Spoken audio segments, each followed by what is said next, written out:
राधे राधे, जय श्री कृष्णा। आज मैं आपको वट सावित्री व्रत कथा सुनाने जा रही हूँ। आज मैं आपको सती सावित्री और सत्यवान की एक प्राचीन कथा सुनाने जा रही हूँ। अगर आप वट सावित्री व्रत करते हैं तो आपको बड़ की पूजा करनी चाहिए, साथ ही वट सावित्री व्रत कथा भी सुननी चाहिए। इससे व्रत का पूरा फल मिलता है। आइए अब हम वट सावित्री व्रत कथा सुनते हैं। भद्र देश के राजा का नाम अश्वपति था। राजा के औलाद नहीं थी। तब राजा ने संतान प्राप्ति के लिए रोज 1,00,000 आहुतियाँ देने लगा। लगभग 18 वर्षों तक राजा ने यज्ञ किया और यज्ञ में आहुतियाँ दी। इसके बाद माँ सावित्री ने यज्ञ में प्रकट होकर राजा अश्वपति से कहा कि हे राजा, मैं तेरी पूजा से प्रसन्न हूँ, कोई वरदान मांग लो। तब राजा ने औलाद न होने का दुख प्रकट किया। तब माँ सावित्री ने कहा कि हे राजा, मेरा ही स्वरूप तेरे यहाँ एक कन्या के रूप में पैदा होगा। तब राजा की पत्नी को 9वें महीने में एक सुंदर रूपवान तेजस्वी कन्या ने जन्म लिया। राजा ने पुत्री का नाम सावित्री रखा। सावित्री बहुत ही सुंदर थी। जब सावित्री विवाह लायक हुई तो राजा ने अपनी पुत्री के लिए वर तलाश करना शुरू किया, लेकिन राजा अपनी पुत्री के योग्य कोई वर नहीं चुन पाया, क्योंकि उसकी पुत्री बहुत ही योग्यवान, सुंदर और गुणी थी। एक बार की बात है, सावित्री तपोवन में अपनी सहेलियों के साथ भ्रमण कर रही थी। सावित्री ने अपनी सखियों से सुना कि साल्व देश के राजा धुमतसेन का राज्य पड़ोसी राजा ने हथिया लिया और उनके पुत्र का नाम सत्यवान था। तब सावित्री ने एक बार सत्यवान को देखा तो सावित्री उसके सुंदर रूप पर मोहित हो गई और मन ही मन उसे पति रूप में वरण कर लिया। तब एक दिन राजा अश्वपति ने अपनी पुत्री सावित्री से कहा कि पुत्री, मैं तुम्हारे योग्य वर चुनने में असमर्थ महसूस कर रहा हूँ। मैं तुम्हें खुद वर चुनने की अनुमति देता हूँ। तुम जिसके साथ भी विवाह करना चाहो तुम वर चुन सकती हो। तब सावित्री ने कहा, पिताजी, मैंने सत्यवान को मन ही मन पति रूप में वरण कर लिया है। तब राजा अश्वपति ने कहा कि पुत्री, ठीक है, तुम जैसा चाहोगी वैसा ही होगा। तुमने अपने लिए उचित वर ही चुना होगा। जब नारद मुनि को इस बात का पता चला तो राजा अश्वपति के पास पहुँचे और कहा, अरे राजन, आपने अपनी पुत्री के लिए सत्यवान को पति रूप में चुना है। माना कि सत्यवान गुणवान, धर्मात्मा, बलवान और शक्तिशाली है, लेकिन उसकी आयु अल्प है। उसकी आयु अब 1 साल ही बची है। 1 साल के बाद उसका मरना निश्चित है। ऋषि राज नारद मुनि की बात सुनकर राजा घोर चिंता में पड़ गए। तब राजा अश्वपति ने अपनी पुत्री सावित्री से कहा कि पुत्री, जिसको तुमने पति रूप में वरण किया है वह सत्यवान राजकुमार अल्प आयु है।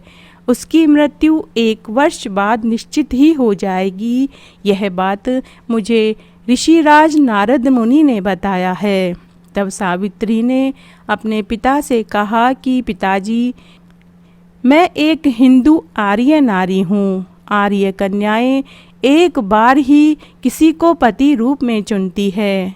मैंने प्रतिज्ञा की है कि अगर मैं विवाह करूंगी तो सत्यवान से ही करूंगी, अन्यथा मैं आजीवन कुंवारी रहूंगी। राजा अश्वपति अपने पुत्री के हठ के आगे कुछ नहीं कर पाए। तब राजा अश्वपति ने सावित्री का विवाह सत्यवान से कर दिया। विवाह वाले दिन नारद मुनि ने सावित्री को पति की लंबी आयु के लिए पूजा पाठ और व्रत करने की सलाह दी। नारद मुनि ने सत्यवान की मृत्यु के दिन को भी सावित्री को बता दिया। तब सावित्री ने ससुराल में विवाह के बाद सास ससुर व पति की खूब सेवा करी। समय बीतता गया। जल्दी ही साल पूरा हुआ। सत्यवान की मृत्यु के 3 दिन पहले से ही सावित्री ने अन्न जल त्याग दिया और उपवास करने लगी। उसने वो सभी किया जो नारद मुनि ने पूजा पाठ करने को कहा था। सावित्री ने पितरों का पूजन भी शुरू कर दिया और वो सभी कार्य करने लगी जो नारद मुनि ने सावित्री को विवाह के समय बताया था। इस तरह रोज की तरह सत्यवान जंगल में लकड़ी काटने जाने लगा। तो उस दिन सावित्री भी अपने पति के साथ अपने सास ससुर से आज्ञा लेकर जंगल में गई। अचानक जंगल में सत्यवान के सिर में तेज दर्द होने लगा और उल्टियां होने लगी। सावित्री को अपना भविष्य दिखाई देने लगा। तब सावित्री एक बड़ के पेड़ के नीचे अपनी गोदी में सत्यवान का सिर रखकर सहलाने लगी। तभी उसके प्राण पखेरु उड़ गए। सावित्री ने यमदूतों के साथ यमराज को आते देखा। यमराज सत्यवान को दक्षिण दिशा में ले जाने लगे तो सावित्री भी उनके पीछे पीछे चल पड़ी। तब यमराज ने कहा, पुत्री, पतिव्रता नारी पृथ्वी तक ही पति का साथ देती है। पुत्री, अब तुम वापस लौट जाओ। तब सावित्री ने कहा कि एक तो आपने मुझे पुत्री कहा, दूसरा आपने कहा कि पतिव्रता नारी। अब तो पतिव्रता नारी का धर्म है कि जहाँ मेरे पति जाएंगे मैं भी उनके साथ जाऊं, यही मेरा धर्म है। तब सावित्री की निष्ठा और पति परायणता को देखकर यमराज बहुत खुश हुए। उन्होंने कहा, देवी तुम धन्य हो, तुम मुझसे कोई 3 वर मांग लो। सावित्री ने कहा, सावित्री ने पहला वर मांगा कि मेरे सास ससुर अंधे हैं, आप उनको नेत्रों की ज्योति प्रदान कर दीजिए। और दूसरा वर मांगा कि मेरे सास ससुर का राज्य पड़ोसी राजा ने छीन लिया है, अतः आप उनका राज्य उन्हें वापस लौटा दीजिए। तीसरे वर में उसने मांगा कि मैं अपने पति सत्यवान के 100 पुत्रों की माँ बनूं, आप मुझे यह 3 वर दे दीजिए। सावित्री के तीनों वर को सुनकर यमराज ने कहा, तथास्तु, ऐसा ही होगा। और पुनः यमराज के पीछे पीछे सावित्री चलने लगी।